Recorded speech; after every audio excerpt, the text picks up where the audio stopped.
We are less than a week away from Apple's Worldwide Developer Conference, or WWDC, and I want to talk about what to expect as well as all the rumors that are out there.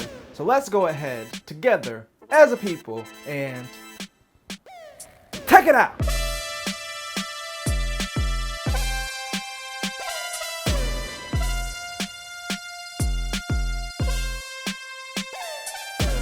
So we're less than a week away from WWDC. It's Monday, June 7th. But I want to talk about what we might expect to see there and some of the rumors that are out there. Some of them I believe and some of them I don't. But I just kind of wanted to go over it because I'm excited about WWDC. Ever since they unveiled the M1 last year, I got way more interested in it. I mean, I always watched it anyway. But like them just dropping a huge thing like that last year really caught me off guard. So I'm actually excited to see what they do this year. Now, I don't think this year will be as exciting, but we are still missing some products from the Mac lineup. So I think that there might be a new silicone announcement. So that's what I'm really excited about. But before I even hop into the rumors, let's talk about what we know. So WWDC is always primarily a showcase of software. So we're probably going to see iOS 15, iPadOS 15, tvOS 15, watchOS 8, and then macOS 12 if they do another version of macOS, or if they just keep it on 11 because they silently dropped macOS 10, which had been around forever. But either way, we already know that we're going to see new versions of all of Apple's operating systems because they do this every year. Now, I dug to see what I could find out about what was upcoming, and this really seems like it's going to be a light year as far as software upgrades. We might not see anything major. So with iOS 15, right now the rumors are they're probably going to have more customization with widgets, which I love because I mainly use the stack widget, and honestly it's mainly just a podcast one. But it just doesn't seem to be updating very frequently, so I would like more control over when it updates, and there's also more widgets in general. So more customization will be great for the widgets. There's also a rumor that they might be doing activity-based notifications based on what you're doing at that time. So I'll be really interested to see what that is. Other than that, they might update iMessage to add more features to get it closer to WhatsApp or stay competitive with WhatsApp. So that's pretty much it as far as what I was able to find about what might be in iOS 15. With watchOS 8 for the Apple Watch, it's expected to be like a minor update, possibly some more health features related to mental health to kind of deal with anxiety and depression. There's a sensor in the Apple Watch Series 6 that's not really being used right now, but it could possibly detect elevated stress levels and panic attacks. So I am kind of interested to see what they're going to do on the health front. I mainly focus on the exercise part of watchOS, and I'm more interested in what they do with the hardware this year than the OS. Mainly, I want better tracking for indoor runs. It drives me crazy because it's so inaccurate, even when I calibrate it. I'd like to either be able to manually calibrate it myself or they just make it better. So that's just what I want personally, but I find myself hitting that 10% warning on a daily basis. So I'm more interested in the hardware for watchOS than the software, but we'll see what they announce software-wise at WWDC. tvOS for the Apple TV, I really couldn't find much about it, so I don't know what they're going to improve there. Probably some new wallpapers or something. They'll probably talk about how they did these animations. They had to capture a whale or something like that. I don't know. It's Apple. They always have some crazy wallpapers. There'll probably be some crazy wallpapers or something. Maybe add some shows to Apple TV Plus. I don't know.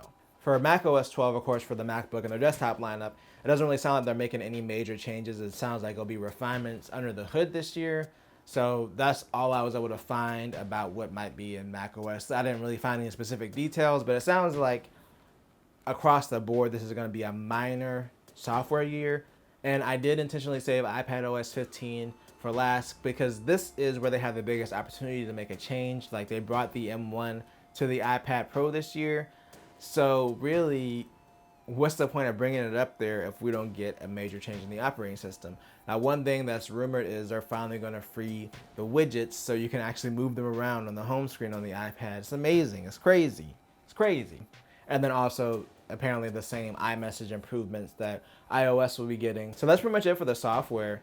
Now, personally, I haven't seen this anywhere or any rumors, but I really want to see Mac apps on the iPad Pro. Like they have the iPad Pro with an M1, like the base model comes with an M1 and 8 gigs of RAM, the same as the MacBook Air and the MacBook Pro.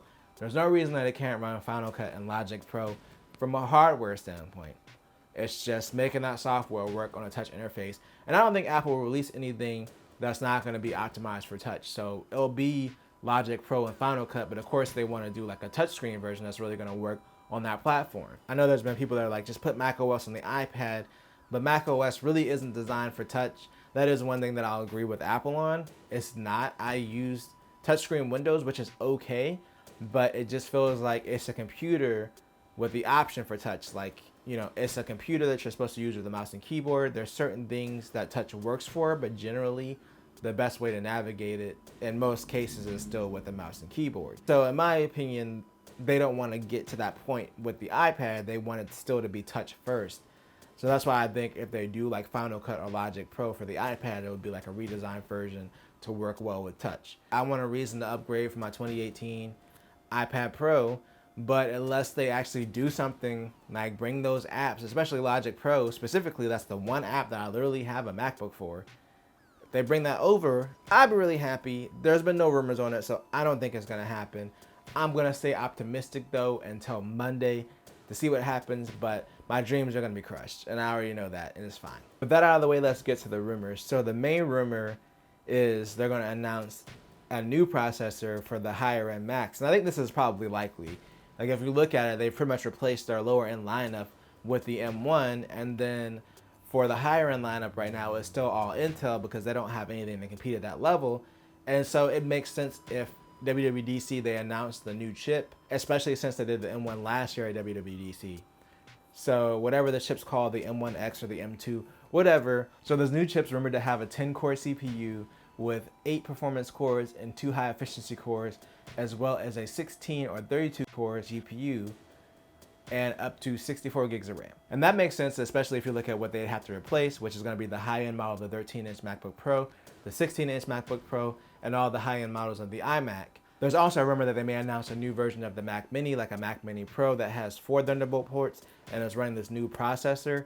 And this makes sense because with how efficient these chips are, they could probably redesign the Mac Mini and make it a lot smaller and still give you the same performance as, you know, a MacBook Pro or an iMac in a smaller package that'd be cheaper because it doesn't have a monitor with it. I don't know if this will be announced at WWDC, but I could definitely see this being a thing.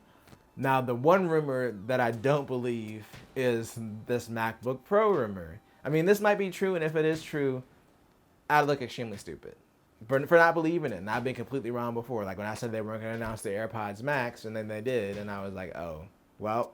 So anyway, John Prosser is speculating that they'll release a new MacBook Pro with 3 Thunderbolt ports, an SD card reader, an HDMI slot, and no touch bar.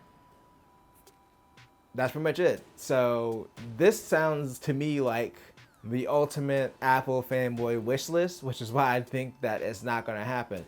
Will there be a new MacBook Pro 13-inch and 16-inch? Yeah, definitely there will be with Apple Silicon in it, but I just don't see the HDMI port and the SD card slot coming back. Oh, and also it's rumored to have MagSafe, which that could come back. I could see them bring MagSafe back since that's a thing now with the iPhone and the new iMac. So that part of it could be true. It's just like the SD card slot and the HDMI port. Like, it would be great to see those things come back. But for one, Apple's always trying to make their laptops thinner. And I think that they would probably want to brag and boast about how thin this laptop is. And putting those ports up there could add some depth to it. So I don't know. And then also, when they get rid of ports, they just don't seem to bring them back most of the time. I mean, they did go back on the butterfly switch keyboard, which is not really a port. So they do change their mind when they realize something is bad. But I don't know.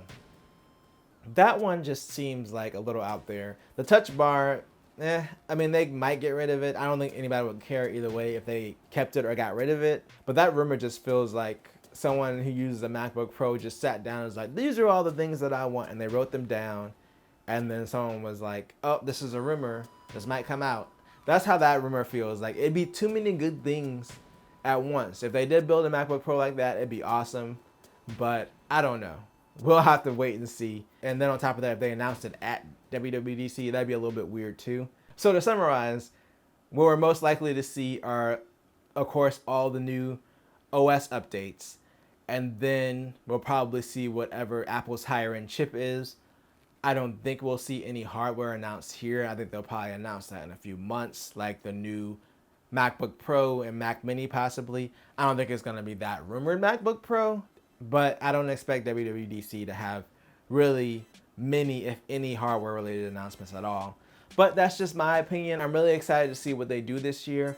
I'm actually gonna have a reaction video about it on Tuesday. So I won't be doing a video on Wednesday next week. I'll just have my WWDC reactions. And then of course I'll be back with my normal Sunday video to talk about the news and whatever else happens in tech or gaming as usual. But if you enjoyed this video, then make sure to tell a friend, tell a coworker, like, share, and subscribe, and always do at least 2 things at the same time.